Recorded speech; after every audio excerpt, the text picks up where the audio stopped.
Hola, ¿qué tal? Largamos. ¿Qué tal? ¿Cómo les va? Bienvenidas, bienvenidos. Hoy son todos conocidos y conocidas. Sí, hoy son caras todas conocidas. ¿Hoy es la primera vez? No. Sí, en mucho tiempo, sí, primera vez. Claro, viniste hace mucho. Hace mucho tiempo. Bien, por eso no me acordaba de tu cara. Pero el resto creo que a todos los conocemos, a todas y a todos. Sí, es interesante porque justo la semana pasada que el tema era Edipo y MILF y Sugar Daddies y estas cosas, yo supuse que no iba a venir mucha gente porque, a ver, lo de Sugar Daddy sonaba interesante, pero Edipo, digamos, como que es una cosa que parece no llamar tanto la atención y estaba lleno. Y hoy que hablamos de prostitución y maternidad, que me imaginé que era un tema... Es que yo en algún punto lo imaginaba, o sea, yo creo que realmente, para mí, en lo personal, es de los temas que más ganas me ha dado de hablar desde que hacemos el podcast. Personalmente me interesa mucho y he encontrado cosas como muy interesantes, pero sabía que el título, trabajo sexual y maternidad juntas, genera mucho horror, en mi opinión, no sé, genera como... Estoy segura que más de una persona habrá visto ese título y ha dicho, ¡ay! ¿Cómo meten a estas dos cosas en una misma frase, ¿no? Así, no pueden coexistir. ¿O qué les ven en común, no? O sea, ¿cómo pueden vincularlas? Y hay mucho en común. Y por eso que me parecía necesario, pese a que fuera chocante. Sí, que una pues no inhabilita a la otra y que también, bueno, hay muchas cosas de las que hablar. Yo quisiera empezar con una frase de Foucault que me llama mucho la atención y que tiene que ver con... Yo creo que aquí hay varios temas muy importantes que se tienen que atravesar, pero todos están, digamos, sujetos a la corporalidad, ¿no? Al cuerpo como ente político. Y hay una frase de Foucault que me gusta mucho, que lo dice en la historia de la sexualidad, que es que el cuerpo es el lugar en donde se inscriben los regímenes de saber-poder, pero también donde se resiste. Es decir, el cuerpo es el lugar en donde se instaura la institucionalidad de la norma, pero al mismo tiempo el lugar desde el cual se resiste. Y ahí, dentro de lo que sería el psicoanálisis, podemos localizar el síntoma, justamente, que es aquello que se resiste a la norma. Es decir, desde una lectura lacaniana vamos a entender el síntoma, que es algo que normalmente aparece en el cuerpo. Pensemos, por ejemplo, en las histéricas, entre comillas, de la época de Freud, ¿no? Estas mujeres que llegaban con contusiones musculares, toses nerviosas, ceguera, un montón de síntomas conversivos, ¿no? Que eran corporales.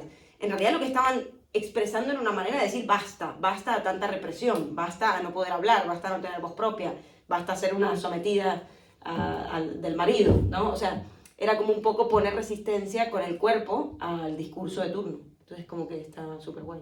Sí, aparte que, bueno, el cuerpo, y aquí hay una relación de saber-poder interesante, porque en ocasiones el saber, o sea, el visibilizar, también es un vehículo de instrumentalización. Es decir, muchas veces se ha pensado que la liberación sexual, por ejemplo, va a llevar a la independencia femenina, y en ocasiones en el mostrar, esto lo habla también la historia de la sexualidad de Foucault, en el mostrar también entran las instituciones a regularizar y normalizar y normativizar esa exposición, ese supuesto empoderamiento que hay dentro de la liberación sexual. Pero aquí yo quisiera hacer una propuesta, porque creo que este tema se toca desde muchas aristas, no vamos a empezar desde etimologías porque, bueno, pero yo hice 4 grandes subtemas que no sé si estás de acuerdo y los podemos, si quieres, ver desde ahí. Uno es la dicotomía o no de la autonomía versus la determinación estructural. ¿Será que somos libres o que fue el debate que finalmente quedó la otra vez? ¿Somos libres o estamos sujetos a unas condiciones socioambientales o ambas? Esa sería una propuesta y que la podemos empezar a abordar. Otra es si la maternidad es más válida que el trabajo sexual o no y por qué se puede llegar a hacer esa afirmación. Otro punto es, ¿debe o no prohibirse? Que ese es el debate muy en boga y pues que se está planteando en la actualidad, ¿no? Esto se está planteando en la actualidad, de hecho por parte del PSOE y apoyado por cierta parte del feminismo, porque recuerden que no hay un feminismo, hay muchos, bueno, o muchas mujeres que constituyen el feminismo y piensan y tienen una opinión particular, ¿no? Pero sí que es verdad que hay parte del feminismo que apoyaría en este momento la abolición del trabajo sexual. Bueno, las feministas que lo empiezan a hablar, por ejemplo, bueno, Sara Rudy o Angela Davis también lo podemos ver un poquitico desde ahí, aunque ella se mete más con las mujeres racializadas, lo habla más desde un abolicionismo consciente, que no es una abolición, sino que es digamos, pone la regularización del trabajo sexual, claro, que entra entre otras lógicas diferentes a la supresión. Que es muy distinto, exacto, abolir que regular. O sea, regular es lo que han hecho en Alemania, en Holanda, en Uruguay. De hecho, Uruguay es uno de los países pioneros en haberlo hecho, pero claro, es muy diferente abolir que regular. Regular yo creo que es lo que evidentemente, esto ya entramos en opiniones personales, ¿no? Pero que es lo que se debería hacer.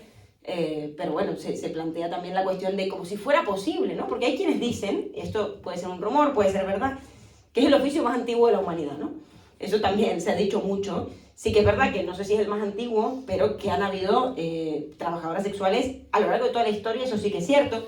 Están los rumores también de que María Magdalena, aunque no está aprobado, pero luego tenemos a Astasia de Mileto, por ejemplo, en la antigua Grecia. En la antigua Grecia, las mujeres que trabajaban, bueno, como trabajadoras sexuales, tairas, prostitutas, llámese como se quiera, eran precisamente todo, bueno, muy diferente al estatuto que tiene hoy en día una trabajadora sexual, o al menos algunas, porque también es un mundo muy amplio.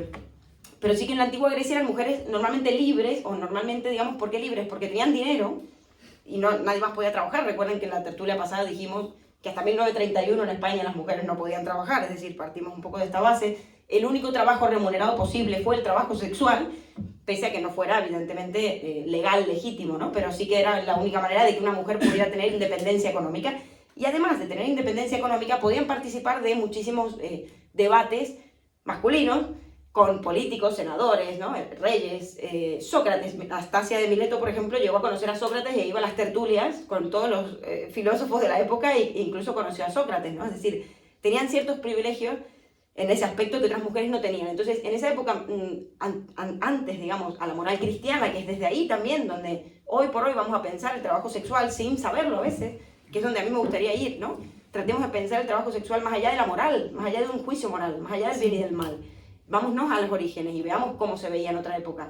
Y en esa época se veían esto, mujeres libres, mujeres un poco más empoderadas. Tenemos también el caso de Verónica Franco, me dio mucha gracia porque parecía una tía abuela mía, ¿no? O sea, como una pariente mía en la Venecia de la época medieval, que era una mujer cuya madre había sido cortesana en esa época, pero justamente para que ella no fuera cortesana quería que tuviera pudiera elegir otro camino, que ahí entro en la cuestión que me interesa, el camino del matrimonio, porque no había otro.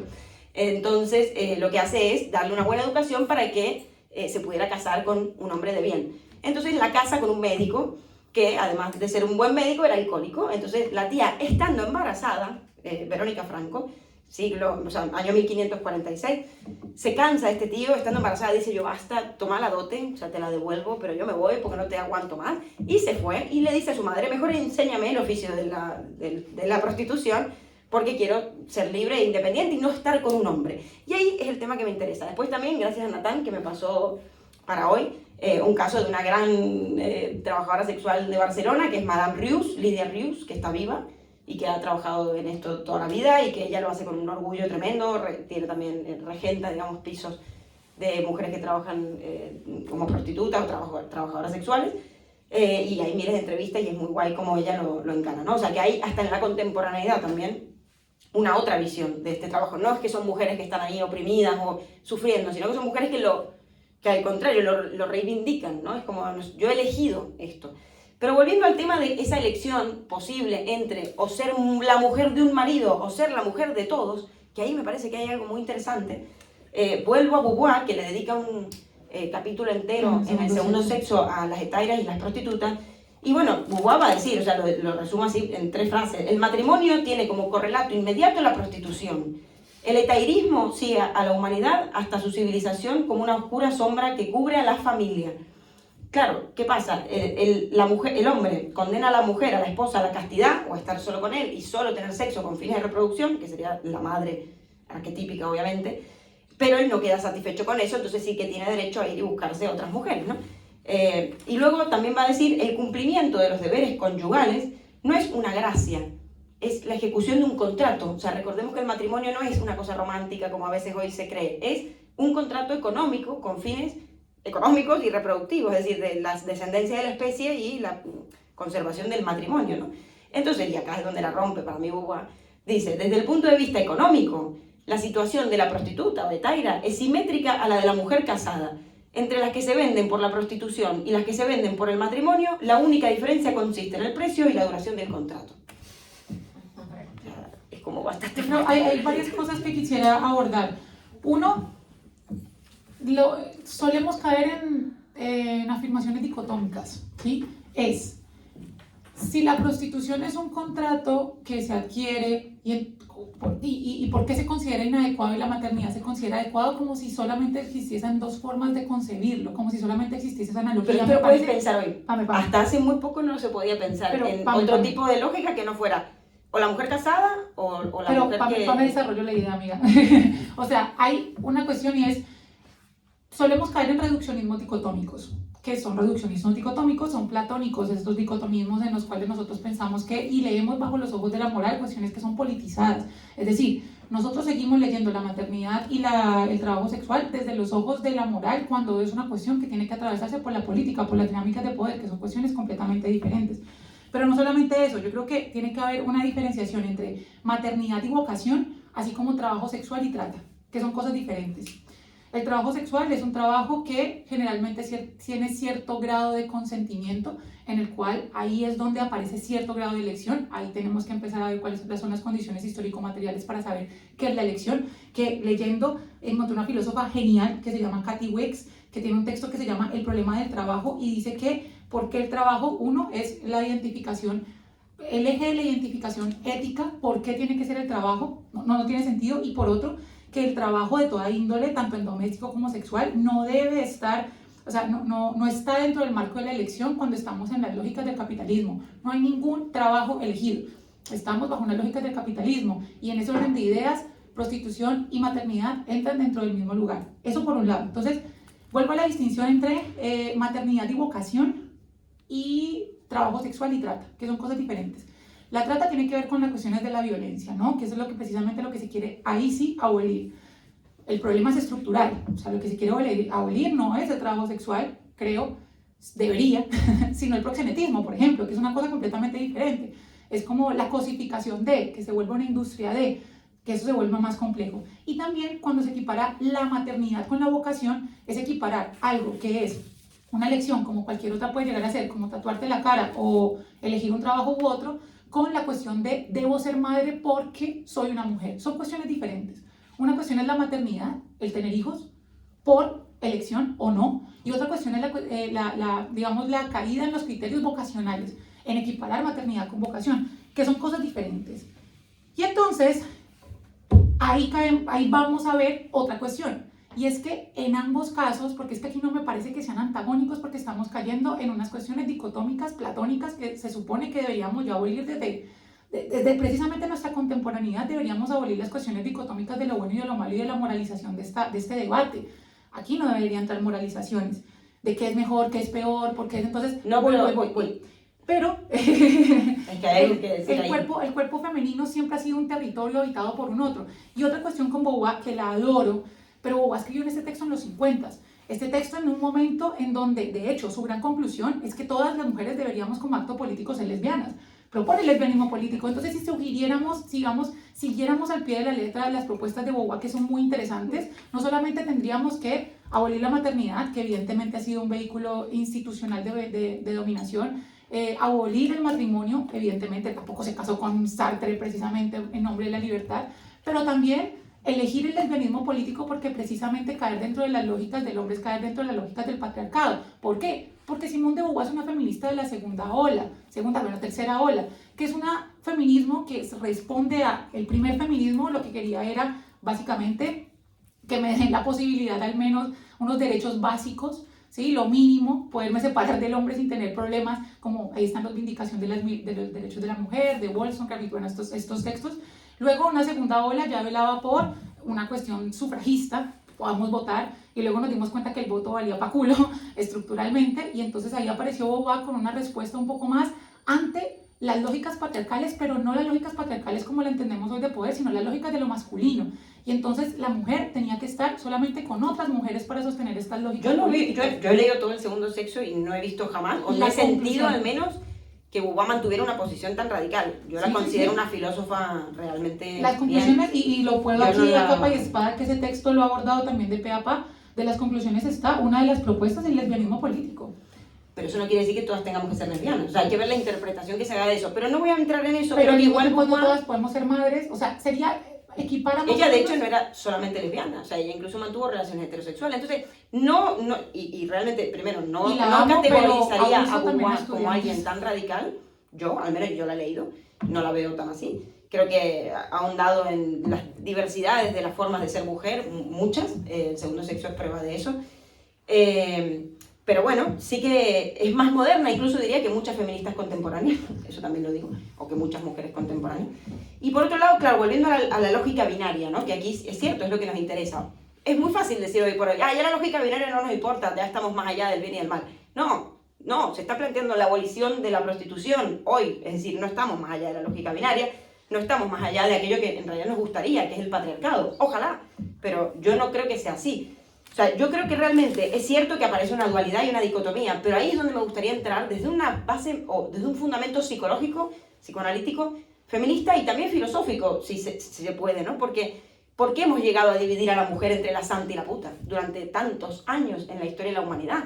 O sea, es casi inimaginable, o impensable en el imaginario masculino, se podría decir, que una mujer pueda albergar ambas. Ahora quizá ha cambiado un poco, ¿no? Y vemos que hay mujeres que pueden ser madres y no ser castas o no rehusar de tener relaciones sexuales, ¿no? Es decir, es cierto que hemos ido un poquito, en general, porque depende dónde, en qué contexto, en qué momento, quién. O sea, hay muchísimas variables que intervienen y no podemos hablar de la mujer como si hubiese una en la vida, ¿no? Hay un montón. Pero sí que es cierto que no está quizá tan dividido como antes, pero antes me refiero a la generación de mi madre o de mi abuela, es decir, estamos hablando de algo muy reciente y por tanto que sigue operando en el discurso y por tanto en nuestro pensamiento, ¿no? Que es esta división radical entre la mujer que reduce el acto sexual a una transacción económica y la mujer que reduce el acto sexual a una transacción de reproducción o con fines de reproducción. Por tanto, ¿qué es lo que se está negando aquí? ¿Qué es lo que interesa? El placer de la mujer en el acto sexual. Esto es lo que nadie se ha planteado hasta ahora en el discurso de decir, la mujer puede gozar, ni la prostituta o la etaira, ni la madre arquetípica, vuelvo a decirlo, no existe la madre como si fuera una, pueden gozar del acto sexual.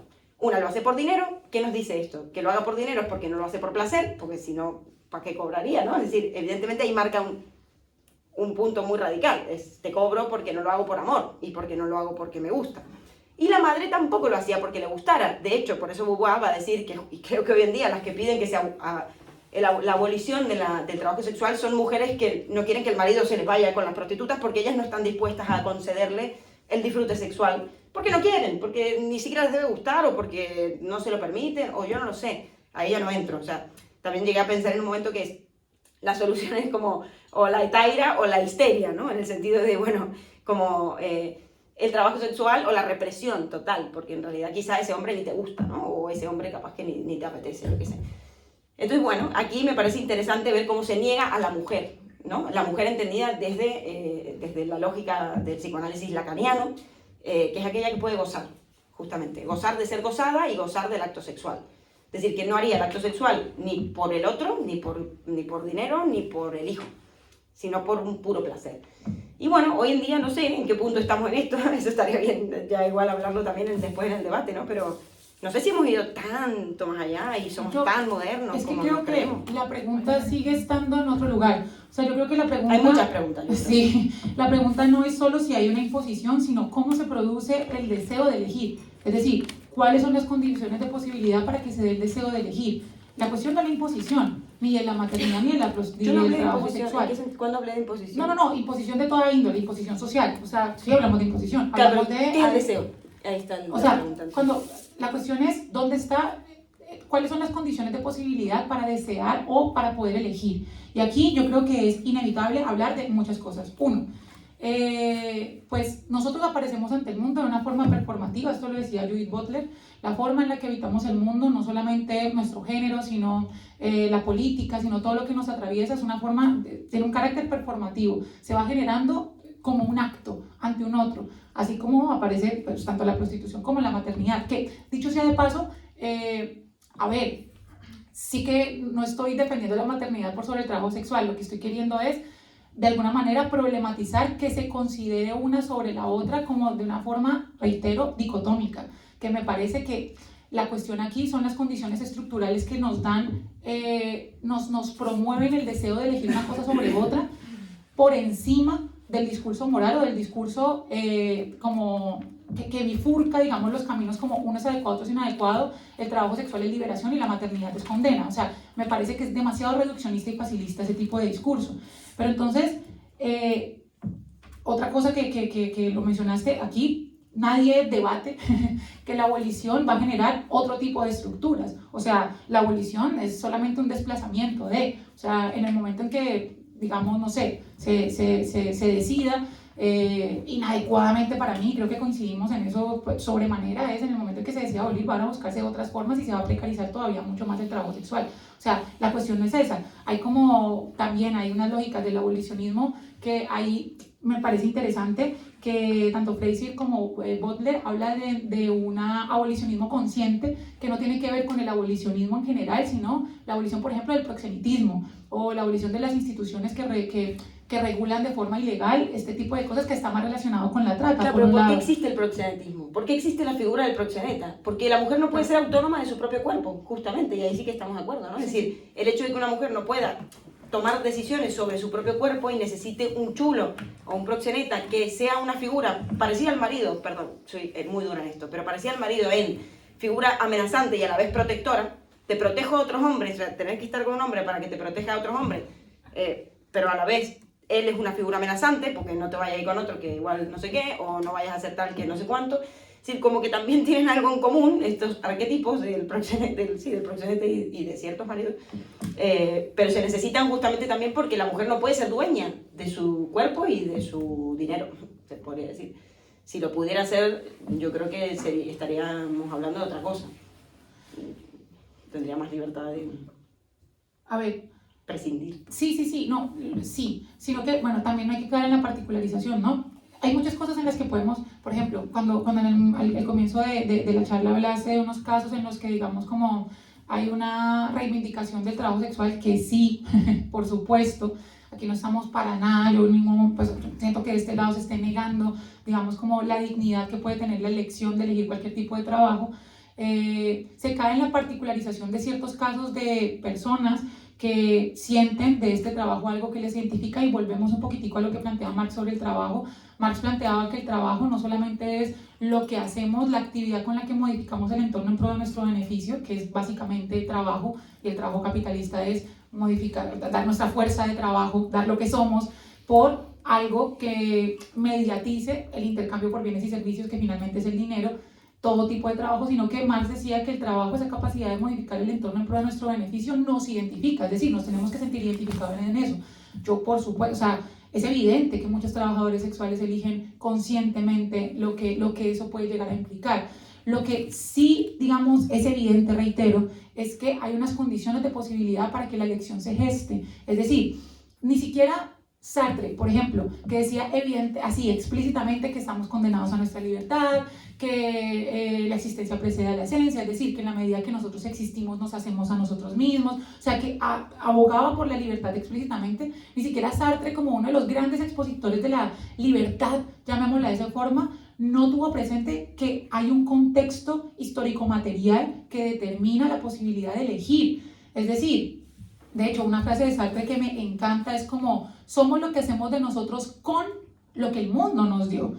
También Heidegger lo decía, nosotros nos proyectamos, siempre estamos, el Dasein, el ser humano, está irrevocablemente siempre hacia el futuro, pero heredando un mundo que le antecede. Nacemos en un mundo viejo, nacemos con unas condiciones histórico-materiales que determinan cierta elección. Entonces, reitero, o sea, yo cuando pienso que cuando se nombra el trabajo sexual como si fuese completamente libre, primero, me parece que no, y eso de una me dice, ¿qué es completamente libre? Nada, ¿sí? Y vuelvo y juega lo que leí con Kathy Wicks con el problema del trabajo, mucho menos el trabajo es libre cuando estamos en un contexto capitalista. O sea, nosotros cuando pensamos en términos de trabajo no lo pensamos en términos de vocación, casi nunca, lo pensamos en términos de retribución, y podemos cambiar de cualquier trabajo simplemente porque me paguen más. O sea, esas son las lógicas del capitalismo. Así que ahí no hay una elección completamente libre, pero sí que es cierto que hay ciertas condiciones que pueden llegar a determinar que esta pueda llegar a ser un trabajo que pueda llegar a ser un poco más valioso e interesante. Por otro lado, una cuestión que a mí también me chirrea como las sillas, es que cuando se hace este tipo de equiparaciones, no, yo en vez de trabajar en el Mercadona, pues si me voy con un hombre que me va a mantener, lo siento más fácil.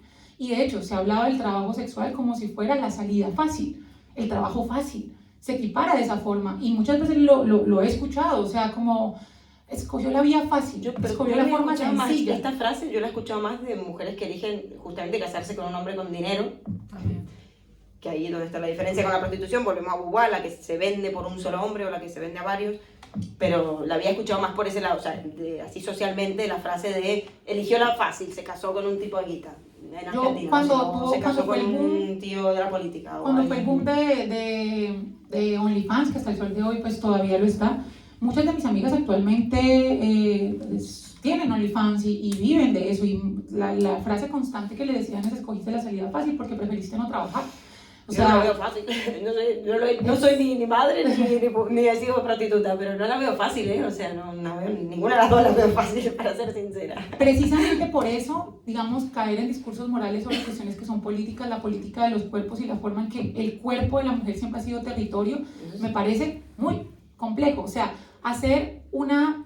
o sea, es que es evidente la equiparación, es mucho más fuerte la equiparación que el antagonismo. Entonces, considero que pensarse que la maternidad es adecuada y el trabajo sexual es inadecuado, pues no tiene un sentido. Ambas tienen unas lógicas de poder, ambas. Es inevitable. Lo que sí que es cierto es que el trabajo sexual, cuando se romantiza como la forma en la que liberamos y nos escogemos a nosotras mismas, porque entonces yo prefiero vender la sexualidad por dinero en vez de caer bajo la lógica del patriarcado, me parece una romantización del trabajo sexual cuando hay unas condiciones histórico-materiales que llevan a tomar la que haya decisión. una diferencia cultural, porque yo nunca he escuchado que eso se romantice el trabajo sexual. Yo al contrario, yo he escuchado que se romantiza la maternidad.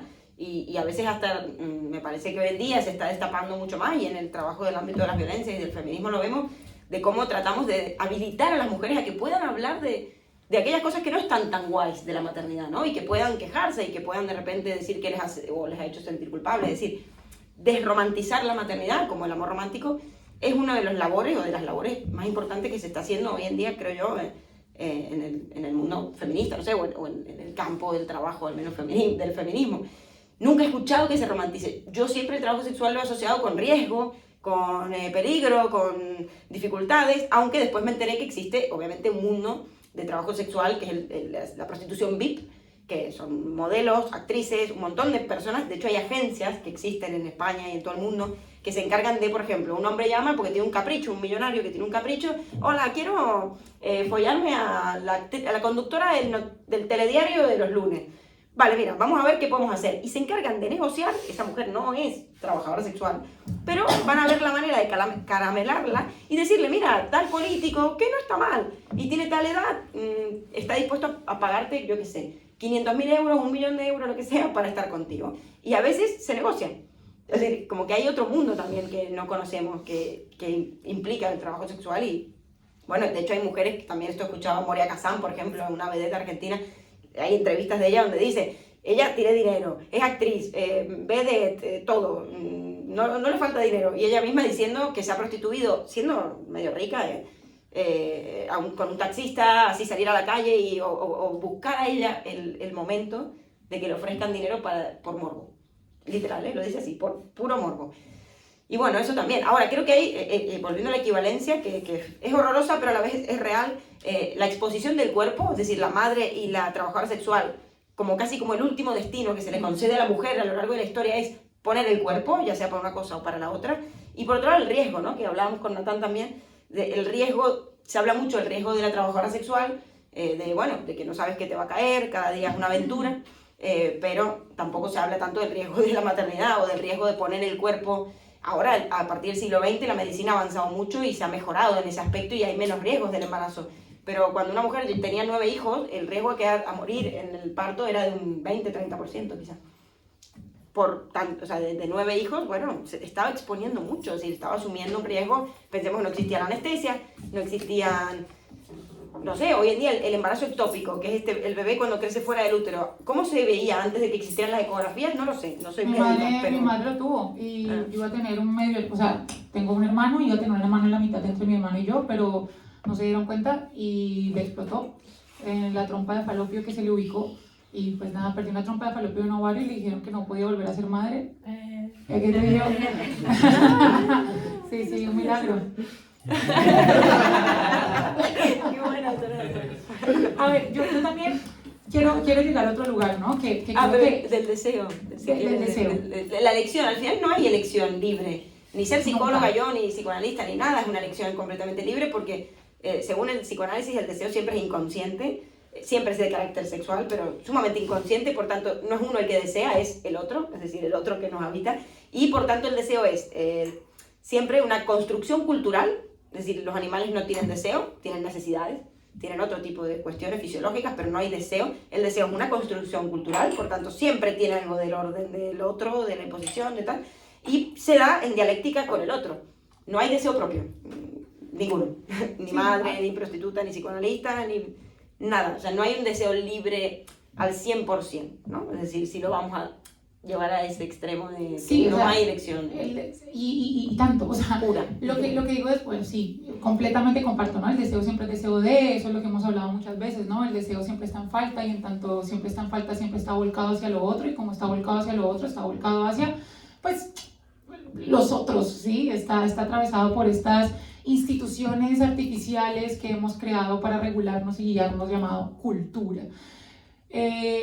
Pero quiero ir a otra cuestión y es que creo que hemos podido coincidir, amiga, en que hay condiciones histórico-materiales que nos llevan a cierta toma de decisiones sobre otras frente a lo que tiene que ver con la cuestión del trabajo, y que es innegable que hay una precarización del trabajo sexual en ocasiones cuando no está dentro de la elección. De hecho, hay una frase de Baudelaire que me encanta, que ya tiene, no sabía, y lo vine a darme cuenta, me vine a dar cuenta de ese libro justo estudiando para esto, que se llama Vida Precaria, lo publicó en el 2004, que dice que la precariedad es una condición compartida, es decir, todos de alguna forma, sobre todo los que estamos en un trabajo, clase media y eso, compartimos la precariedad, es decir, siempre estar carentes de, pero aun cuando condición compartida es distribuida de forma desigual.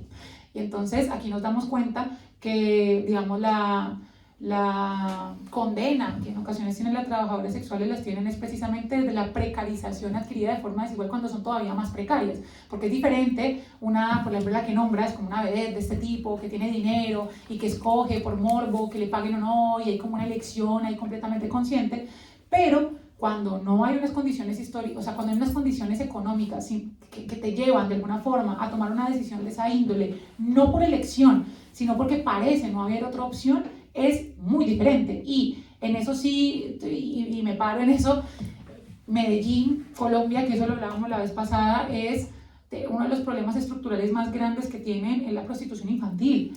Y lo tiene porque, bueno, primero porque los gringos tienen eso como parque, Medellín lo tienen como parque de diversiones, malditos gringos, por un lado, pero por otro porque en Medellín pasa que hay personas, bueno, pasa en todas partes, ¿no? Pero muy ricas, pero otras personas que viven en comunas que serían como las favelas más o menos de Brasil, que de verdad no hay otra. Y hay muchos casos donde las madres obligan a sus hijas a la prostitución, son las proxenetas de sus hijas. Entonces, de alguna forma, pensar que el trabajo sexual es una completa elección es caer, digamos, con el equívoco de pensar que no hay unas condiciones de. La vez pasada lo hablábamos, uno siempre puede elegir qué trabajo tomar, no necesariamente. O sea, por mucho que hayamos sido clase media y que los hemos luchado de pe a pa, que cada euro nos cuente, que nuestros padres se sacaron el dinero, o sea, el pan de la boca para darnos lo que teníamos, de alguna forma lo podían hacer. Tuvimos la libertad de elegir una profesión, pudimos elegir estudiar, fuimos a la universidad. O sea, hay otro tipo de cosas que acompañan las elecciones que tomamos vocacionales, que sí, obviamente están en la posibilidad de decidir, obvio, somos lo que hacemos de nosotros, pero con un mundo viejo que hemos heredado. Ya, pero hay muchas mujeres, seguramente, de clases muy bajas, tanto en Colombia como en Argentina, como aquí, que no eligen ese camino también, ¿no? Entonces, creo que sí que me voy a mantener en mi postura de que no creo que sea el trabajo sexual solo una cuestión de última opción para algunas o que sea un trabajo que solo existe porque hay solo una precariedad o una necesidad. Creo que puede ser elegido, creo que va a seguir siendo elegido. También digo una cosa, mientras más puritanismo hay en una sociedad, como parece que hay hoy en día, más prostitución va a haber. Es decir, la era victoriana es el gran ejemplo de ello. Se prohibió. La reina Victoria, una puritana como ninguna en la historia, prohibió tapar las patas de las mesas de los palacios porque insinuaban a las piernas de una mujer, para que ningún hombre se pusiera cachondo con las patas de la mesa. O sea, imagínense el nivel de locura de esta mujer. se prohibió la prostitución, se prohibió todo, evidentemente, se prohibió el sexo, o sea, por fuera del matrimonio y por fuera de la reproducción, fue cuando más, todos sabemos, trabajadoras sexuales hubo en la historia y, bueno, eso fue un boom, ¿no? Y también asesinos en serie y cosas de ese tipo, pero, claro, digamos que un discurso que trata, porque como hemos hablado en otras tertulias, mientras más intentamos prohibir, el efecto es el contrario, es que más va a haber, ¿no? Y creo que el problema del trabajo sexual es justamente que ha estado siempre en las alcantarillas de la sociedad, por lo bajo, negado, rechazado. A ver, amiguémonos con esto, chicos, esto va a existir, lo están diciendo las mismas trabajadoras sexuales, va a existir, ya no importa si nos gusta o no, ¿no? Es decir, yo aquí no vengo a defender el trabajo sexual, yo no soy trabajadora sexual, ni he sido, ni soy madre, ni he sido, pero sí que es verdad que me parece que no sirve de nada pensar en términos de eliminar o propulsar, ¿no? Es decir, esto existe. Sí, La no. cuestión es cómo vamos a hacer con esto, ¿no? Y por qué no hay mujeres, por qué no. Simone de Beauvoir lo dice, ¿por qué nos preguntamos por qué algunas mujeres eligen el trabajo sexual? Preguntémonos lo contrario, ¿por qué no? ¿Por qué no lo elegirían? ¿Por qué? ¿No? Igual, Sí, igual justamente, pasa ¿por qué con yo la- no hubiese elegido la psicología? No, Es igual lo pasa mismo, con o la sea, maternidad, o sea, ¿por qué elegimos la maternidad y no la elegimos? Total. Eso, o sea, es Total. evidente, es como, Sí. la pregunta tiene que estar en cuáles son las condiciones de posibilidad para que tengamos una elección, eso es la cuestión, Claro. que no va, vuelve y juega al abolicionismo bajo ningún criterio, porque el abolicionismo empezaría a utilizar otras lógicas que desplazan la prohibición a otro lugar de precarización, ahí sí, con Exacto, toda. exacto. La cuestión es, que de hecho es como una línea también que a mí me parece interesante, la afirmación de abolicionismo consciente hace Quirrea, porque el abolicionismo consciente lo que habla es de la abolición de la estructura como está en este momento, es decir, sobre todo ataca el proxenetismo, que es el problema estructural que puede llegar a tener, porque precisamente hace que las mujeres no sean dueñas ni siquiera de su propio cuerpo en esa elección, sino, así como hemos luchado por tener unas condiciones laborales justas y ahora en España, por ejemplo, son 37.5 horas a la semana que tenemos que trabajar, pues entonces que la prostitución obedezca más las mismas lógicas que obedece a otro tipo de trabajos, no solamente desde la regularización, que sería bastante extraño pues declarar Hacienda y todo esto, pero pues bueno, cuando No, toca en la Alemania, boca, en Holanda, en Uruguay, ¿sabes? No es tan extraño. pero sí que precisamente eso va a hacer que se garanticen ciertas cosas, o sea, es decir, romper estas lógicas violentas que hay de sometimiento frente a un trabajo cuando no está regularizado. Claro, en Pero- Ámsterdam, por ejemplo, en Ámsterdam, en el barrio rojo, los que han ido seguramente lo han visto, ¿no? Tú vas y están las trabajadoras sexuales como en una especie de vitrinas, mostrándose tal, no sé qué, y si a alguien no les gusta, ya sea porque viene ebrio, ya sea porque vienen en grupo, porque es mayor, por lo que sea, cierran la persiana y ellas pueden elegir si atenderlos o no. Es decir, son libres, en ese aspecto al menos sí, como podría ser yo libre si tengo un bar al acceso a admisión, de hacerlo, ¿no? Y ellas pagan un alquiler y sacan un dinero, no hay proxeneta, que es justamente esta figura que se buscaría eliminar, porque ¿por qué los hombres de nuevo se apropian de un negocio de la mujer, ¿no? Es decir, ellos son los que pagan, o al menos han sido los que pagaban, no los que cobran. Y luego otra cosa que me parece fundamental es que el trabajo sexual es el paradigma del trabajo obrero y del trabajo proletario. Es decir, es el paradigma. Yo lo asocio y en eso quizá todos nos hemos sentido un poco prostitutas en el trabajo, ¿no? Es decir, de explotación, bueno, en esta cuestión también de poner el cuerpo, sangre, sudor y lágrimas. Hay muchísimas cuestiones que hacen del trabajo en sí, y más en un mundo capitalista, donde está esta expropiación, ¿no? de la intimidad también del otro, que me recuerdan a mí a las bases del trabajo sexual. Y que creo que está bueno darle una vuelta. Y antes de darle como un poco de cierre, yo quiero que también pensemos que a mí me parece muy interesante que se cuestione la institución de la maternidad, por supuesto, como la única vía que teníamos de acceso a un lugar en el mundo, como el único modo que teníamos de reconocimiento ante el otro, igual con las instituciones del matrimonio. Pero sí que es cierto que valido y reivindico la posibilidad de elegir dentro de las condiciones que nos rodeen. En ese orden de ideas, la maternidad también puede ser revolucionaria en tanto rompa las lógicas patriarcales. O sea, la maternidad también puede ser, la maternidad deselegida no será aborto legal ya, pero es decir, nosotros también podemos romper las lógicas de despatriarcalizar la dinámica del matrimonio y dejarlo de pensar como si solamente fuese en relación a la institución del matrimonio, de la maternidad entendida como por eso hice esta distinción de maternidad diferente a vocación, así como trabajo sexual diferente a trata. O sea, una cosa es que me pongan el deber y el eslogan de tengo que ser madre, y otra es tengo la posibilidad de elegir. Que si uno dice, ay, ¿en qué momento las mujeres pueden? Pues, la madre realmente decidió ser madre, la trabajadora sexual realmente decidió ser trabajadora sexual, es exactamente lo mismo. Y en ese orden de ideas, creo que también, o sea, Simone de Beauvoir la amé durante mucho tiempo, pero leyendo a otras feministas, a la misma Butler, que me encanta, Nancy Faster, que precisamente habla de otras lógicas decoloniales, que nosotros siempre que hablamos de feminismo y cuando lo vemos, por ejemplo, con Simone de Beauvoir, es un feminismo blanco, o sea, es un feminismo no racializado, es un feminismo no interseccional. Como el que hoy pide la abolición de la prostitución. Que eso, estamos contra la abolición. No. El feminismo blanco y burgués.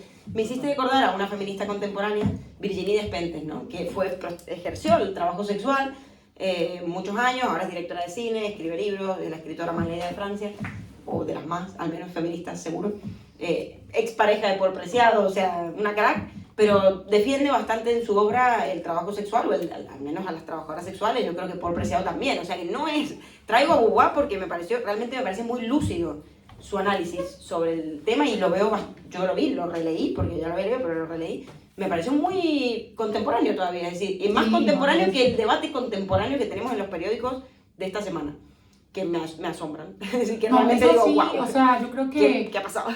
O bueno, no sé si en el debate haya una persona abolicionista y pueda llegar, pues como podamos debatir sobre, pero creo que coincidimos completa y absolutamente en que la abolición lo único que hace es desplazar el poder hacia otro lugar y lo lleva a la marginalidad. Es como, a ver, va a ubicarse otras lógicas de poder, pero sí que es cierto que una mujer puede ser feminista y madre, es decir, no se tiene que pensar que la maternidad es una subrogación, una pérdida de un sí mismo, porque las lógicas del cuidado también son revolucionarias, porque precisamente pensarse fuera de las lógicas del capitalismo es pensarse dentro de las lógicas del cuidado, que no solamente, evidentemente, no solamente se dan en la maternidad, se dan en la amistad, se dan en el trabajo colaborativo, se dan en la idea del trabajo no remunerado, sino, por ejemplo, los trabajos sociales, los voluntariados, digamos como que ahí hay unas lógicas revolucionarias frente a la forma en la que hacemos política, en la que hacemos capital y demás, pero la maternidad también se puede ver desde la forma, desde la ternura, desde desde la empatía, desde el cuidado del otro. A mí me parece que, de hecho, esto da cuenta de un filósofo que hablamos con una exalumna, Levinas, hablaba sobre la muerte por el otro. De alguna manera, nosotros siempre pensamos en formas devolutivas, como más que... Nosotros siempre pensamos en el quid pro quo, ¿sí? Siempre pensamos en esto, entonces lo otro. Si me das, yo te doy. Si no, no. ¿Por qué? Si no me vas a pagar, ¿yo para qué voy a ir? Sí, porque voy a ir a un voluntariado si no me están pagando. ¿Por qué te va a tratar bien si no lo haces tú? Y Levinas, por ejemplo, habla de la muerte por el otro, es ver al otro realmente como otro y volcarme hacia él. Me parece que la maternidad y la paternidad también es que estamos como vuelve y juega, entiendo evidentemente toda la carga histórica que tiene la maternidad, pero si la reestructuramos fuera de las lógicas patriarcales, fuera de las lógicas de poder, y la entendemos dentro de otras formas de empatía, de colaboración, en otras formas de responsabilidad frente al otro, rompemos precisamente esto. Entonces no es satanizar la maternidad por ser como una suerte de vehículo de dominación, es entender en qué momento hay o no una elección y cómo o no hablar de cuidado del otro. Sí, pero bueno, yo ni satanizo ni romantizo, creo que dentro del... Sí, yo no he hablado casi hoy de la maternidad, pero sí que dentro de la maternidad, bueno, habrá millones de tipos de madres, y hay quienes lo hacen desde el cuidado y quienes lo hacen desde la dominación, porque también hay una gran posición de poder ahí. Entonces habría que verlo y analizarlo desde esas dos vertientes, ¿no? O sea, siempre obviamente más allá del bien y del mal. Y para cerrar yo diría, el deseo no está en el mundo, o sea, no es un objeto que exista en el mundo, ni es el trabajo, ni es el hijo, ni es nada que pueda haber. Por eso las mujeres, la trabajadora sexual sigue queriendo cosas y la madre sigue queriendo cosas, porque el hijo no la completa, ¿no? No es esa ilusión de felicidad, ¿no? Ni el hijo, ni el marido, ni el novio, ni los 20 novios, ni el brunch, nada. Es decir, para meterme, o sea, como que no existe ese objeto.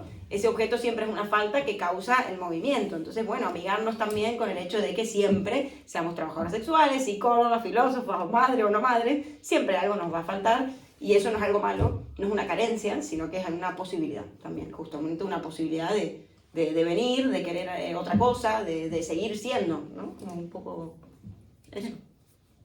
Y bueno, lo dejamos aquí.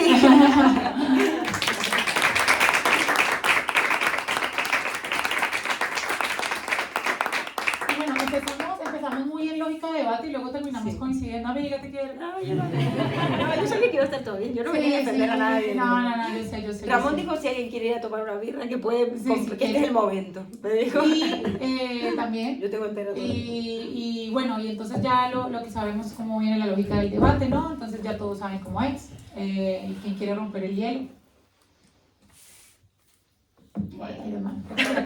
Adelante.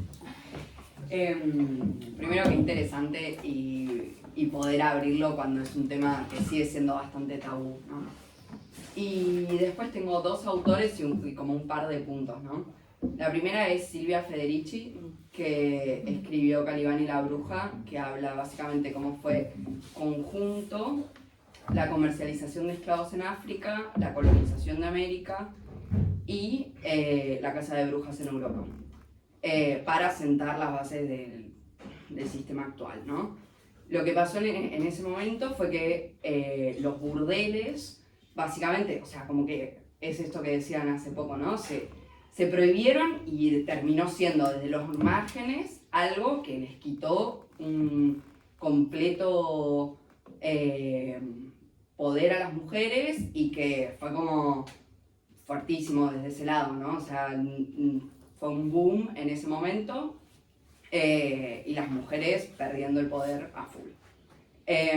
Y después a Pedro Lemebel, que él escribe desde la dictadura militar en Chile y como muchos chilenos, él, bueno, era una figura como súper mediática también, bueno, escribe novelas, ¿está? Le tocó vivir en ese momento histórico y como muchos chicos de las zonas rurales se van a la ciudad a prostituirse, ¿no? Como también eso desde el otro lado también existía un montón.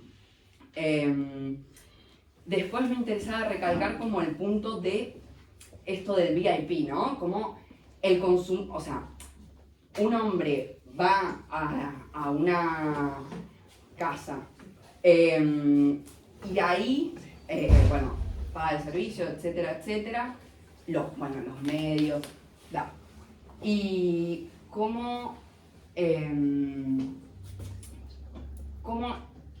la ganancia de eso es utilizada para consumir también un producto que al hombre le vaya a agradar, ¿no? O sea, yo con ese dinero, ¿qué hago? La invierto en una casa en Brasil, la envío a Brasil para comprar un terreno y construir algo, o para pagarme la universidad, o para comprarme el bolso Dior y los zapatos Gucci que me cuestan 800 euros, por lo tanto, varias horas de trabajo, ¿no? Y cómo ese termina siendo un círculo vicioso que la mujer también termina formando parte y ahí sí como, con condiciones materiales y todo, pero sumergiéndose muy a full, ¿no? O sea, eso me parece sorprendente también. Qué interesante el análisis, como claro, como la ganancia adicional sigue siendo destinada a la heteronorma patriarcal, o sea, sigue siendo destinada a satisfacer a un otro. O sea, es ahí, ese punto es el que me parece interesante, es como, sí hay una elección, pero no siempre es un empoderamiento. Esto nos lo mostró muy bien Foucault en todos sus 4 tomotes de la historia de la sexualidad. No 3 y el último, después hay agregado ahí a la Dios. Que es que nosotros pensábamos que el empoderamiento se daba precisamente en la visibilización de la sexualidad. Y no, por el contrario, precisamente en la palabra vuelve a aparecer la normatividad, ¿sí? Por ejemplo, cuando vamos a confesarnos, ¿qué es? Hacer palabra un pecado, y en la palabra entonces está otra vez la lógica de dominación. Entonces cuando decimos no, somos sumamente libres porque podemos elegir o no un trabajo sexual, podemos elegir o no andar en pelota, podemos elegir, sí, pero entonces vuelve y se cosifica esa supuesta libertad, y en nombre de la libertad empieza nuevamente a extraer estos códigos de cómo suple el placer de un otro. Entonces, lo que pasa también con me estoy yendo un poquito para la verga, pero lo que pasa, por ejemplo, con la publicidad que esto me chilla, con la visibilización de la comunidad LGTBIQ por parte de las marcas, ¿no? En el mes del orgullo, que todo es arcoíris y después deja de serlo, y es como, vale, hay visibilidad, pero una visibilidad cosificada, que siento que pasa con la exposición de la sexualidad en ocasiones, no por el puritanismo, no, por el contrario, porque entra dentro de las lógicas del consumo. Entonces, el diagnóstico que hiciste es muy interesante. Entonces, soy una trabajadora sexual VIP y lo que gano, en vez de invertirlo en comprarme una casa, lo invierto en los insumos que me van a hacer agradar más a estas lógicas precisamente en las que estoy subsumida, y eso es muy complejo. Y yo Perdón, también es una herramienta de trabajo. Sí. ya, pero también para... Es como comprarse una computadora, si estamos en esa, Total, pero ¿no creen que nos pasa a todos? No terminamos de ver realmente la prostitución o la trabajadora sexual como una trabajadora realmente, Claro. como algo que está al margen de lo que es el trabajo. Entonces, lo que yo invertiría en mi trabajo, mis ganancias, en un ordenador, lo que fuere, o en capacitarme, es su herramienta, su cuerpo, su físico, su buen ver, es su herramienta de trabajo. La verdad que creo esto Es una inversión. un poco arriesgado. Sí, Al sí. final sí, pero me da la sensación de que esto nos pasa, esta visión la tenemos muchas veces porque perdemos de vista que en realidad la trabajadora sexual es una trabajadora. Yo me prostituyo todos los putos días cuando voy a trabajar a un trabajo. Claro, para mí la diferencia es lo importante que lo que decía Pau antes. O sea, una cosa es prostitución o trabajo sexual elegido entre todas las comillas de lo que es la elección, y otra cosa es la trata. Lu, O sea, de acuerdo. eso pero uno es está al para margen, mí, uno está es el completamente al tema margen acá de la más legalidad. complicado. Yo no elijo ir a trabajar todos los días. No, Yo si yo tuviera la tampoco, posibilidad de ni prostituirme, idea. prostituiría. No veo a estas chicas decir, bueno, elegí la fácil. No, eligió algo. Yo si pudiera elegir lo fácil, coño, creo que todos un poco acá, yo elegiría lo fácil. Porque al fin y al cabo no deja de ser un trabajo que por cuestiones morales está mal visto. Pero es un trabajo. Otra cosa es que el Estado me brinde como trabajador una contención y una serie de derechos que a las trabajadoras sexuales no se los brinda. A mí ese es el problema. Ya. O sea, para empezar, tenemos para mí dos grandes problemas. Primero, saber qué elegimos, ¿no? Y que creo que a través de la cultura y del estatus social que tengamos, nuestros abanicos son bastante diferentes. Y como bien Flor dijo, elegimos a través, somos eligientes. O sea, yo no sé, yo desde que vengo a las tertulias me hago esta pregunta todas las tertulias. O sea, ¿realmente todo lo que decido hacer durante el día es decisión mía? Yo me lo pregunto también. O sea, ¿de dónde viene? O sea, yo me cuestiono esto un montón. Sí, Porque sí. hay veces que digo, coño, bla, bla, bla, bla, y después, ¿de dónde? También sé que he hecho un trabajo muy grande en los últimos años, venía a las tertulias, es una de ellas, para poder intentar ser más libre en mis elecciones y no estar cargada con mi bagaje previo. Pero bueno, sí, o sea, el tema del patriarcado que nos consume desde hace cientos de años, el matrimonio como institución violenta hacia la mujer, donde la mujer no tenía elección para nada, sino siempre, o sea, el problema es que me quedé también muy pensando toda la semana sobre la tertulia anterior en la mercantilización de las relaciones, ¿no? Todo lo que hablamos, la otra termina haciendo lo mismo, no nos vemos ya como personas, ¿nos vimos en algún momento como personas? ¿O siempre nos estamos viendo con un objeto? ¿No? O sea, de ahí que me guste tanto Levinas, que intenta que no, que el otro sea lo más importante para que pues, nos volquemos desde la humanidad hacia el otro y no seamos el centro.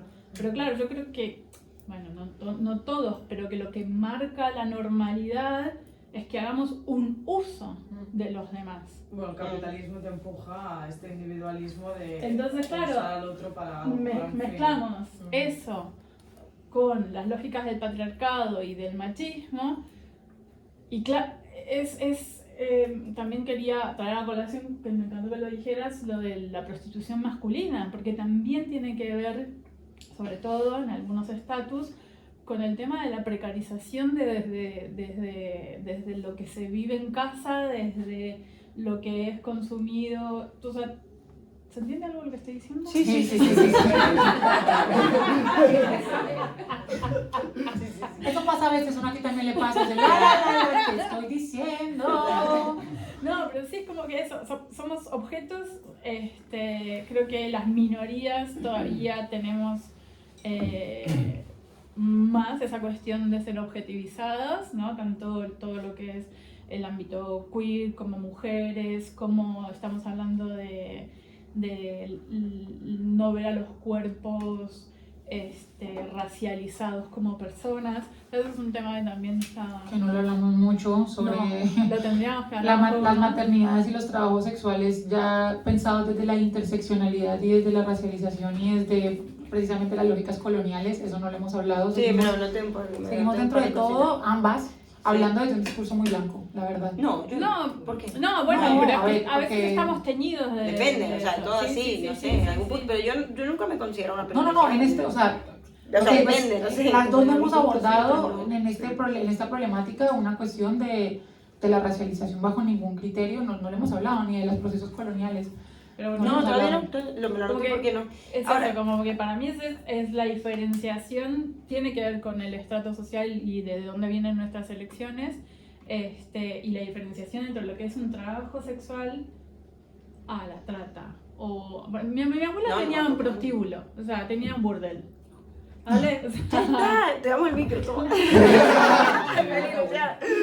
y nada, y he convivido con prostitutas, y he convivido con personas trans, travestis, y no era nada romántico.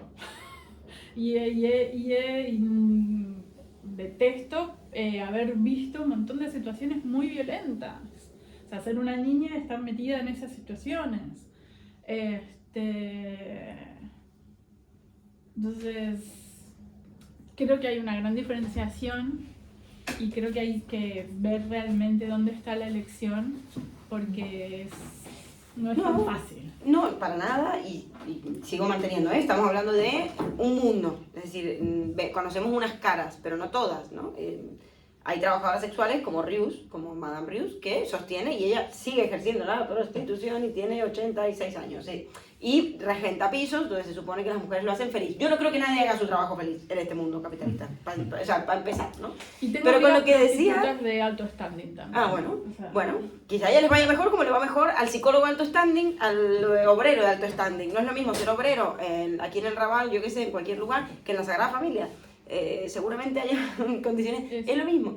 Pero con lo que decía, también a mí me ha dado muchos comentarios, sé que Clau tenía la palabra y que también habían pedido, pero me recordaba esto de la mujer siempre invirtiendo más para gustarle al hombre, sean muchos o sea uno. Es decir, también se daba, o se da, por esto vamos a hablar en presente, la cuestión de, bueno, me compro una cartera Dior y me visto en Michael Kors, porque así me voy a levantar un tipo de más dinero y voy a poder tener otra clase social.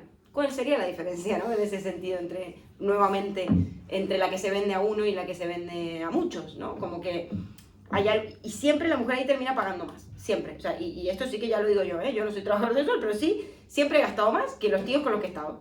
Siempre, o sea, hay una cita, ¿quién gasta más? Las mujeres, siempre. O sea, que el perfume, que el maquillaje, que el arete, que la depilación, que no sé qué, basta. La mujer cis hetero, a mí la mujer cis hetero, o sea, la mujer que obedece esto, ¿no? Ya, Porque pero, todas las claro, pero mujeres... me gusta el hombre hetero, lamentablemente. No, pero sí, Ese sí, te juro sí, que sí, si pudiera volver a nacer, sería lesbiana, eso sí, lo digo, de verdad. Odio ser hetero. Yo siempre digo eso, yo siempre digo que soy lesbiana, pero me gustan los penes. O sea, a mí los hombres generalmente, entendido los hombres como la lógica patriarcal, más que el hombre en particular, la lógica patriarcal me da rabia. O sea, me da también igual, es como, ¿por qué me gusta la verga? Me da rabia. ¿Qué sería en tu próxima vida? Lesbiana. Lesbiana. Amén y amén. En Por favor. 2025. Sí. Habías levantado la mano y no te habíamos dado la palabra. Bueno, hay algo mejor que ser bisexual. Ah, bueno. Sí, Entonces, y tanto. puedes Sí, sí, sí. puestas a elegir la bisexualidad Ya. abiertas. Se elige. Esa es la pregunta. Bueno, haciendo hay algo que el otro Clau ya lo ha dicho, que... Clau y Clau. Ya me lo ha sacado en cuanto... Bueno, hay una cosa que no se elige nada, que es donde naces, entonces yo creo que ahí sí que hay ya en cuál es tu abanico de posibilidades de elección. Entiendo cuando hablamos de que puedes elegir otra cosa, porque si no ya le estás quitando responsabilidad o poder al sujeto de que habrá alguien dentro de las personas que se encuentran en una situación mega precaria y que la única salida, o como hablabas de en Colombia y demás, que quizás elija no, y ahí habrá que darle ese lugar también a esa persona que ha podido elegir que no, por algo, pero bueno, lo que ya seguro que nos elige es donde nacemos y eso ya condiciona muchísimo y 100% contigo. Y también haciendo un poco apología, no son mega autoras, pero es Tribade, que es un grupo de música que justo lo hablábamos con una chica que vino la semana pasada. Hicieron una canción de Abuelo que mucha gente se le tiró encima, ¿no? Son unas raperas feministas de aquí de Barcelona. Y hablaba justo lo que ha dicho Clau, ¿no? Al final todas nos prostituimos yendo a nuestros curros y ojalá pudiéramos escoger cómo, cuándo y dónde, que es lo que hacía apología en esta canción, de al menos ella puede saber cuándo y va a hacer exactamente el trabajo y con quién, como hablabas con lo de las cortinas en el Barrio Rojo. Y luego, en referencia a la maternidad, no sé por qué cuando habéis hablado en un momento de cómo enferma, ¿no? El cuerpo de la mujer en cuanto a maternidad, no solo en la posibilidad del riesgo de embarazo y demás, que ahora obviamente está mucho más contenido, sino me ha venido la peli de La Casa en Flamas. Sí, buenísima. O sea, ¿cómo Amo. llega Catalana. a ese extremo esa madre? Es eso. O sea, cuando ya los hijos se han ido de la casa, cuando tu función dentro de ese núcleo, grupo social que es la familia, ya no tienes un lugar, ¿cómo, hasta dónde llegas para volver a tenerlo? Y, no sé, es locura, ¿no? Eso, bueno, estoy aún aprendiendo. O sea, ¿dónde llega esa mujer a poder recuperar lo único que ha podido ser en su vida, que ha sido ser madre, y a muerte? Yo a veces hay días que pienso que seré madre y otras que no, y creo en que hay que poder evitar ser madre de otras formas, pero no sé hasta qué punto podemos elegir no tener expectativas hacia ese hijo o hija, y que es que estamos súper mega programadas ya de lo que viene, que obviamente estaremos en constante revisión y ver que esa maternidad se lleve desde otro lugar, pero no sé, creo que es mucho más fuerte la sociedad. Es muy difícil. Hay, muy esto, difícil. me encanta que te llama, esa peli es buenísima. Es que sí contamos un me la poquitico el pondré con argumento el de la peli Sí. y Casa por en qué Llamas. la casa en flamas. Sí. En flamas, en La catalán, Casa en catalán. Esta es una película catalana. La estrenaron el año pasado, yo me acuerdo Sí. que la había abierta en el Montjuïc, buenísima. Pero véansela, porque es una excelente, lo que acaba de decir, ¿no? Que en líneas generales es una madre que ha sentido como sus hijos se han ido alejando porque ya son mucho más independientes y hace una serie de cosas para sostener ese vínculo que tiene con sus hijos y bueno, todo se termina yendo un poco muy a la mierda. Entonces, pues, para que la vean. Pero frente a lo que decías de cómo podemos pensarnos unas lógicas diferentes frente a la maternidad, es que es muy difícil. Yo relaciono mucho la maternidad con la docencia. Y, de hecho, siempre, por ejemplo, yo soy profe y a mis estudiantes les digo, sobre todo cuando son más chavales, les digo como mis niños, mis amores, mis hijos. O sea, tengo como una cosa muy de maternar al estudiante. Y creo que hay algo de maternar en el acto de enseñar. Y Hannah Arendt, en un texto que se llama La crisis en la educación, decía que educar es saber cuánto amamos a los nuevos, que para ella los nuevos pues no solamente son los nuevos en el mundo, sino que ella habla de la natalidad como la posibilidad de crear, de cuánto amamos a los nuevos como para heredarles un mundo viejo sin imposibilitarle su posibilidad de natalidad, es decir, su posibilidad de crear. ¿Cómo les heredamos este mundo viejo? Porque tenemos que heredarles un mundo viejo, es el mundo que llevamos nosotros, pero dándoles las posibilidades de que ellos creen, porque si no existen nuevos no cambia el mundo. O sea, si somos las mismas personas que existimos desde el momento cero de que existiera el ser el mundo humano. no existiría la humanidad, lo cual no me parece Bueno. mal. Soy anticapitalista. No existiría, a ver, yo creo que aquí comparamos mundo y tierra, porque yo digo mundo en sentido heideggeriano, para Para Heidegger, mundo es la interacción de todas las cosas, es decir, mundo es todo lo que estamos aquí construyendo, que yo atravieso y ustedes atraviesan, es decir, hay mundo en el momento en que hay interacción. De pronto no habría tierra, pero mundo siempre va a haber en tanto haya interacción. El mundo en cuanto a construcción humana. Sí, total, sí. total, sí, sí. Pero bueno, yo creo que la cuestión es como, creo que estamos en un momento también y yo también lo tengo súper raro con la maternidad, yo sé que quiero ser madre, pero también empiezo a pensarme en mis lógicas de, yo me considero una mujer feminista y creo que voy a ser una madre feminista, pero ¿qué significa ser una madre feminista? O sea, todas las implicaciones que puede llegar a tener eso, y sé que es un debate que voy a tener en el momento en que para una vida, porque sé que es algo que quiero tener. Pero sí que es cierto que me parece interesante desde las lógicas del cuidado, desde las lógicas del amor, de ver qué tanto amamos al mundo como para permitirle a los nuevos heredarles un mundo viejo sin imposibilitarles o no imposibilitándoles crear, que me parece muy bello. Pero y viendo, yo ahora también en los momentos que digo, no voy a ser madre y no voy a traer a ningún ser a esta mierda del mundo también, en cuanto a dónde vamos, si es que a la que alguien quiere hacer así, pum, todo a tomar por culo de una bomba, o luego también siento el cambio climático, o sea, siento ¿qué le doy? O sea, que viva también crisis, que viva pues violencia, si me gustaría crearlo, ojalá abolir también el género, es imposible, pero me encantaría también, ¿no? En un no binarismo, pero me refiero a dónde lo traigo. Me hiciste pensar ahora en como por qué uno lo traería, ¿no? Porque si fuese por él, ella, mejor no lo traigas a este mundo. Yo también soy partidaria de tu lado. Entonces uno lo trae por uno. Y Sí, creo que eso es lo que hay para no que sufrir, reconocer. yo viendo cómo me voy a pirar y te voy a dejar aquí con este merde, ¿sabes? No sé, porque uno lo trae por uno mismo, o gente muy romántica que cree que, o muy romántica o muy pija, o muy privilegiada, o llámese como se quiera, que cree que vive en un mundo maravilloso, porque eso es verdad, hay gente que cree que vive en un mundo maravilloso, y no solo lo cree, lo vive. El que vive, yo que sé, aquí en Pedralbes, no sé, sale de su casa y escucha a los pájaros cantar, no es lo mismo que vivir aquí en la calle Sera del Raval. Bueno, el otro día en una entrevista el hijo de Tous dijo que no existían las clases sociales. Hay gente súper mega de la clase alta que piensa que no existen. Claro, así. De hecho, yo creo que tener hijos se va, así como lo siento como algo que se viene ya, mañana. Va a ser un privilegio de clase. Sí, y tanto. O sea, yo por ejemplo digo... Pues quién puede también, ¿no? No tengo como expectativa de vida la maternidad, puedo bien no serlo. O sea, para mí, la típica, ¿no? La respuesta cliché, mi realización académico-profesional es más importante que eso, pero sí es algo que en algún momento quiero. Pero sí que es cierto que una de las condiciones que se ha dado para que no lo sea es eso. O sea, que siempre pienso cuáles son las condiciones que les voy a dar, sobre todo económicas. Sí. O sea, no tengo dinero yo, ¿cómo traigo el hijo? No viene con un pan debajo del brazo. Y también... Sí, es una condición de clase total. Sí, y también hay una cosa que esto me olvidé decirlo, porque la verdad que estudié más el tema del trabajo sexual que de la maternidad, como que en psicoanálisis diferenciamos entre, y habría que analizar las dos, entre comillas, yo creo, en el mejor de los casos antes de tener un hijo, o no se analiza y ya está, ¿no? Pero digo, como que en lo ideal, no es lo mismo ser madre que tener un hijo.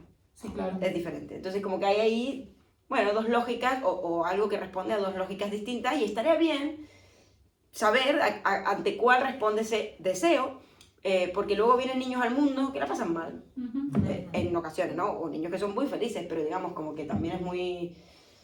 No sé, el otro día escuchaba una chica que decía, nada, la gente no, debería como que haber un ministerio, ¿no? Que dijera quiénes pueden y quiénes no pueden tener hijos. Sí. A mí me parece que no hay nada más facha en el mundo que pensar eso. O sea, yo soy partidaria de que todo el que quiera tener hijo, que tenga un hijo. Feliz de Huxley con Claro, toda, o sea, que todo el que quiera tener hijo, que tenga hijos. Pero sí estará bien también darle una vuelta al hecho del qué, ¿no? ¿Qué se está gestando ahí? Bueno, tener hijos va a ser un privilegio de clase o no, porque al final hay todo este discurso natalista que viene ahora de ciertas figuras de todo este mundo, bueno, tecnofinanciero, Elon Musk, ¿no? Este discurso de la natalidad está bajando, ¿no? Hay que volver, ¿no? Ilegalizar el aborto, controlar la sexualidad, controlar la reproducción, ¿no? Silvia Federici también en Calipán y la bruja, de hecho, habla de esto, ¿no? De regularizar, ¿no? Los canales a través de los cuales se puede acceder al aborto o al control de la natalidad, ¿no?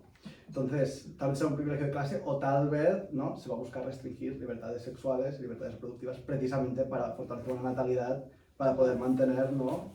toda una piscina de mano de obra, ¿no? A la cual seguir explotando. O sea, ahí también está el debate de... Igual no, te entiendo y sí, pero no entiendo por qué si van a haber robots se supone que ocupen los puestos de trabajo que... No sé, ¿por qué sería necesario ya el trabajador, el hecho de que nos sigamos reproduciendo en masa Ya, sería para este tipo que como Elon Musk que piensa en robots? las cuotas a los jubilados, ¿no? Porque llega un punto en que la pirámide demográfica se ha invertido hasta tal punto que los jóvenes no van a poder sostener el pago de toda esta masa inmensa de seres humanos mayores que no pueden trabajar, que quieren disfrutar de la jubilación, pero no hay dinero. Entonces, Pero a Elon Musk no creo que eso le importe. No, No va a cobrar jubilación. Es una posición más La racista, casa de las pensiones, ¿no? O sea, de mantener la nación... O sea, yo veo lo más como una cuestión racista, ¿no? De mantener esta cuestión de la natalidad dentro de la nación. Bueno, toda esta preocupación Pero del igual- fascismo. Pero ¿no? cuando Zapatero Puede ser. legalizó Sí, pues lo veo por la a un jubilación de montón Elon Musk, le da igual. de trabajadores ilegales, sobre Sí. todo en Latinoamérica y tal, fue por eso. claro, ya, al final es que O sea, no queda porque otra tenía que que aportar. legalizar la inmigración, por más que los partidos de ultraderecha no quieran, es de las pocas soluciones que se puede encontrar.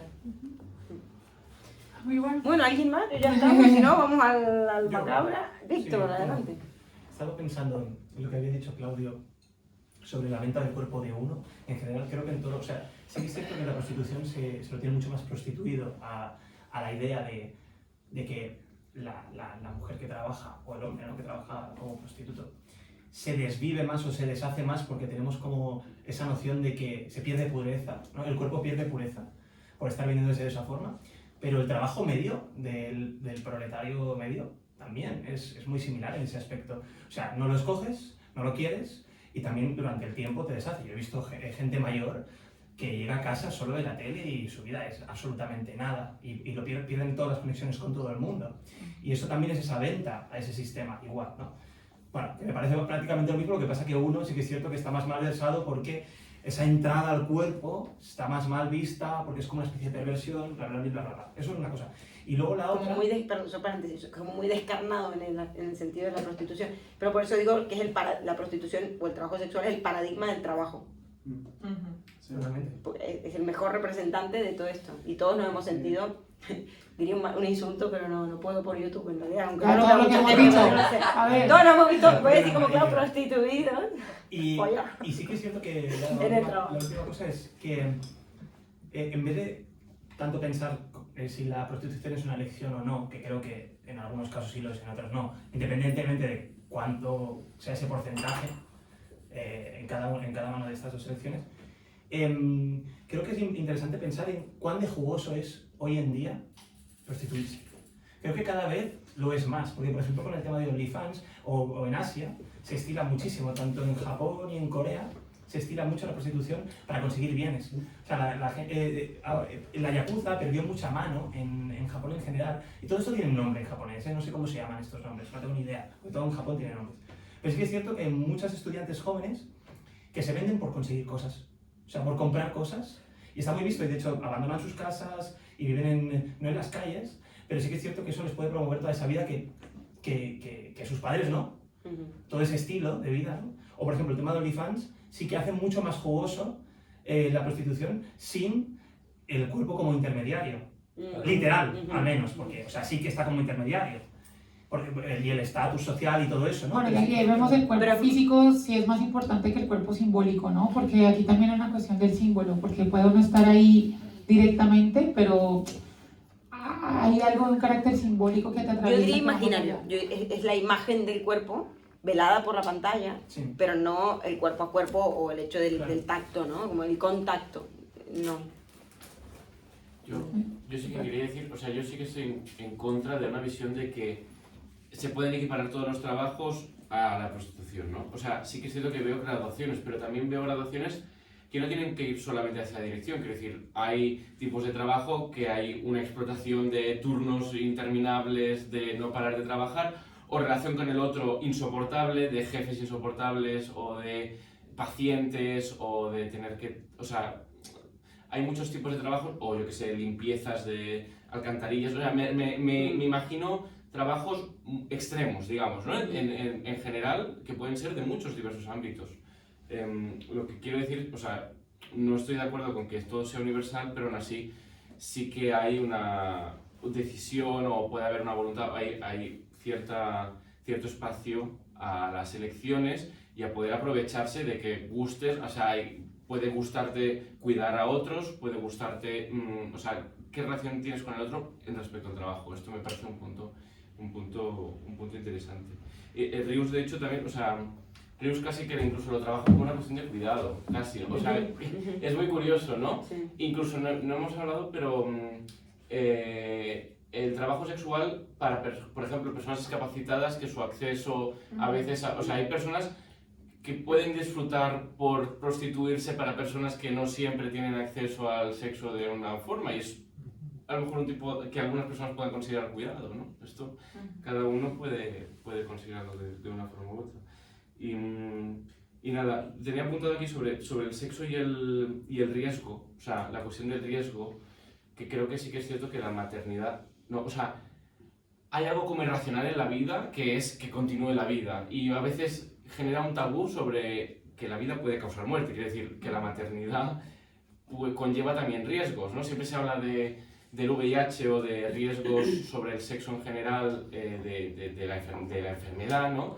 Pero tampoco se habla de que también la maternidad puede conllevar riesgos. O sea, estuve leyendo y eso, el 20% de madres podían luego tener incontinencias y demás, o tenían luego operaciones con respecto al útero. O sea, hay unos riesgos que suerte de la medicina contemporánea, pero que en verdad es como que se ignoran a favor de, bueno, estás dando vida, pero bueno, también genera un daño. Y aún así, yo, o sea, estoy a favor de la decisión libre y de las decisiones dolorosas, en cierto sentido. O sea, si es lo que quieres, o sea, yo estoy completamente a favor, incluso de la vocación o de sentir algo que va más allá de ti, y es una, pues eso, una dación, ¿no?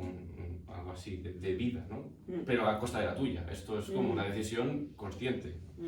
Y nada, eso, que no romantizar la maternidad como que hay algo irracional con el engaño de la vida, ¿no? Que al final es que la especie, no sé, es como... Pero que no olvidemos que seguimos engañados y que más no hoy en día, perdamos esto de vista. Total, gracias Natalia. Y más hoy en día es una especie que genera muerte, que crea muerte y da luz, muerte todo el tiempo, ¿no? Una necropolítica, sí, una necroeconomía, es decir, lo digo en el sentido de el necrocapitalismo, como le he dicho, por preciado y tal, pero que genera todo el tiempo la destrucción masiva de todo, del ecosistema, de la misma especie, del otro, bueno, ahí tenemos la distribución de la riqueza, que es un desastre total, es decir, sí, la vida también es la creación de la muerte. Y también una cosa que el segundo punto que nombraste, como de la sexualidad asistida, podríamos llamarlo así, me acordó un poquitico como de lo biográfico en Nietzsche, ¿no? Nietzsche iba mucho donde trabajadoras sexuales, y ni siquiera en muchas ocasiones tenía relaciones sexuales con ellas, solamente iba para acompañarlo, para que estuvieran junto a él, o sea, y bueno, sí estuvo con algunas y pues le dio sífilis y murió de sífilis. ¿Por qué se volvió loco? Murió de sífilis. No se sabe, no está A ver, confirmado. Yo creo que sí. estaba realmente anatónico. Él murió de sífilis, o sea... No, pero no murió, o sea, él murió de sífilis, o sea, la sífilis como no se podía tratar, se le escaló hasta el cerebro y empezó a correr el cerebro, o sea, él murió de sífilis.